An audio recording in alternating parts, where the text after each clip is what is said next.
नमस्कार दोस्तों, नित्य क्लासेज में आपका हार्दिक स्वागत अभिनंदन है। आज अपन चर्चा करने वाले हैं एक टॉपिक है अपना आदर्श आचार संहिता। किस पे चर्चा करेंगे अपन? आचार संहिता पे। बात समझ में आ गई?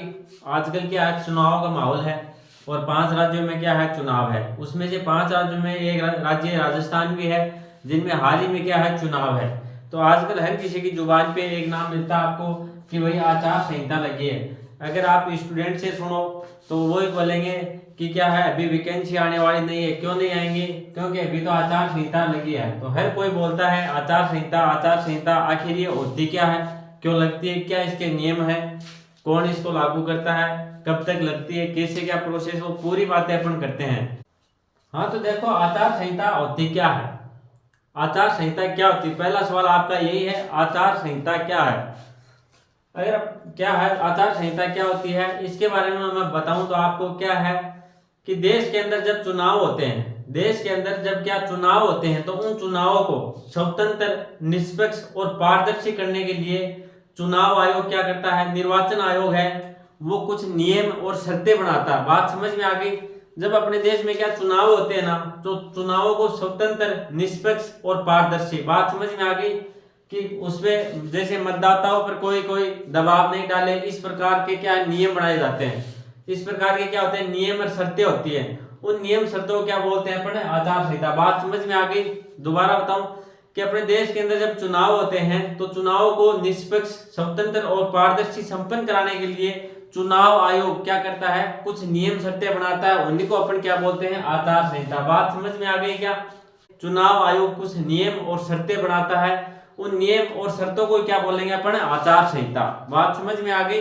सीधी सीधी बात यही है कि चुनाव आयोग कुछ नियम शर्त बनाता है जिससे क्या है, जैसे मतदाता होते हैं ना, उन पे कोई दबाव नहीं डाले, उनको कोई लालच नहीं दे कि जैसे उम्मीदवार है ना, मतदाताओं तो क्या है, कोई प्रलोभन नहीं दे, कोई लालच नहीं दे, उनके अंदर पैसे नहीं बांटे, शराब नहीं बांटे। इस प्रकार की कुछ क्या है और भी गाइडलाइन है। तो ये क्या हो गई, कुछ नियम और शर्तें बनाता कौन है, आचार संहिता लगाता कौन है? चुनाव आयोग के द्वारा कुछ नियम और शर्तें तय की जाती है, उन्हीं को अपन क्या बोलते हैं, आचार संहिता। अब देखो आचार संहिता कब से लागू होती है, कब तक होती है, बात समझ में आ गई क्या?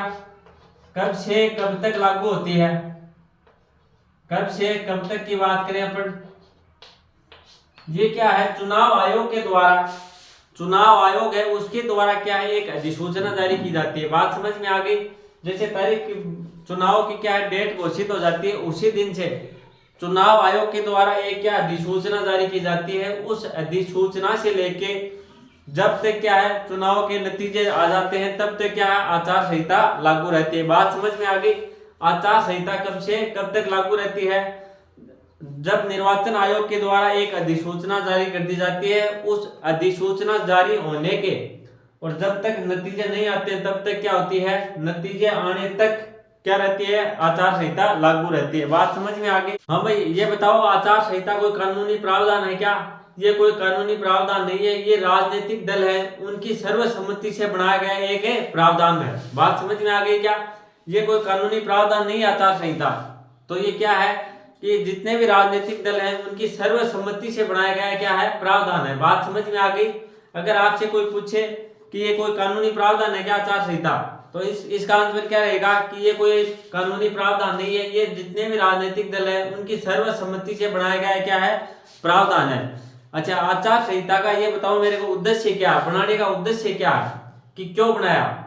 इसका उद्देश्य यही है, चुनावों को निष्पक्ष, पारदर्शी और स्वतंत्र रूप से संपन्न करवाना। बात समझ में आ गई क्या?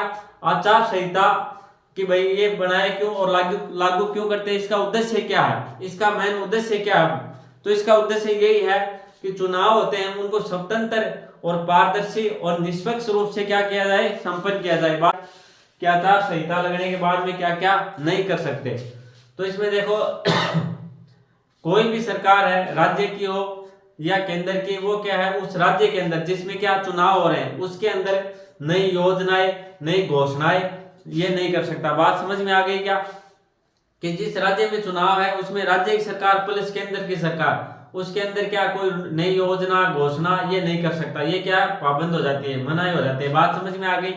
दूसरी बात यह है जैसे वहां के मतदाता हैं तो उनको क्या किसी प्रकार का लालच नहीं दिया जा सकता, जैसे कोई शराब बांटते हैं, कोई पैसे, इस प्रकार का लालच नहीं दिया जा सकता। बात समझ में आ गई। अब तीसरी बात क्या है और क्या क्या मनाही है कि आचार संहिता में किसी प्रकार का लोकार्पण नहीं कर सकते। हाँ भाई, आचार संहिता के अंदर कोई भी उम्मीदवार है वो सरकारी गाड़ी का, सरकारी चीजें, सरकारी मशीनरी, सरकारी बंगले, उनका क्या है उपयोग नहीं कर सकता। बात समझ में आ गई क्या कि जब ये आचार संहिता लागू होती है उसके बाद में कोई भी उम्मीदवार सरकारी चीजों का उपयोग नहीं कर सकता। किसी पार्टी से संबंधित उनको क्या है पूर्णतः मिटाया जाना चाहिए। बात समझ में आ गई। किसी प्रकार के होर्डिंग वगैरह, बैनर वगैरह अगर किसी पार्टी के प्रचार कर रहे हैं तो उनको क्या पूर्णतः मिटाया जाना चाहिए। बात समझ में आ गई क्या कि जब आचार संहिता लगती है उसके बाद में आप देखते हो दीवारों पे जो क्या है किसी सरकार की क्या है जैसे कुछ लिखे होते हैं उनकी घोषणाएं वगैरह, तो उनको क्या मिटा दिया जाता है। तो ये क्या है आचार संहिता लगते ही क्या मिटानी पड़ती है। उसके आगे बात करते हैं क्या होता है। देखो कि आचार संहिता के अंदर जो रैलियां होती हैं, जुलूस होते हैं या सभाएं होती हैं, उनसे पहले क्या है, उनसे पहले परमिशन लेनी पड़ती है। बात समझ में आ गई क्या? ऐसे ही नहीं रैलियां कर दो और कर दो। आचार संहिता में होता है कि आप सभा करो, रैली करो, जुलूस निकालो तो उससे पहले क्या आपको परमिशन लेनी पड़ेगी। बात समझ में आ गई।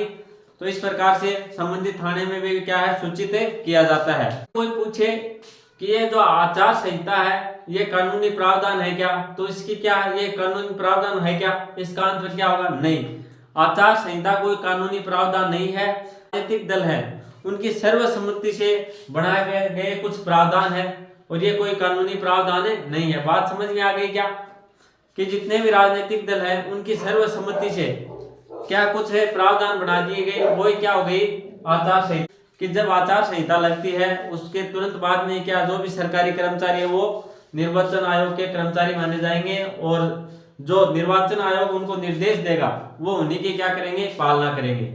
हाँ भाई, आगे मेन बात एक और है क्या, जैसे निर्वाचन आयोग ने जो आचार संहिता लगा दी उसके बाद में उनके नियमों के अगर कोई खिलाफ होता है, उनकी पालना नहीं करता, क्या सजा हो सकती है क्या? हाँ, इससे क्या सजा भी हो सकती है और उम्मीदवार को क्या जेल भी हो सकती है।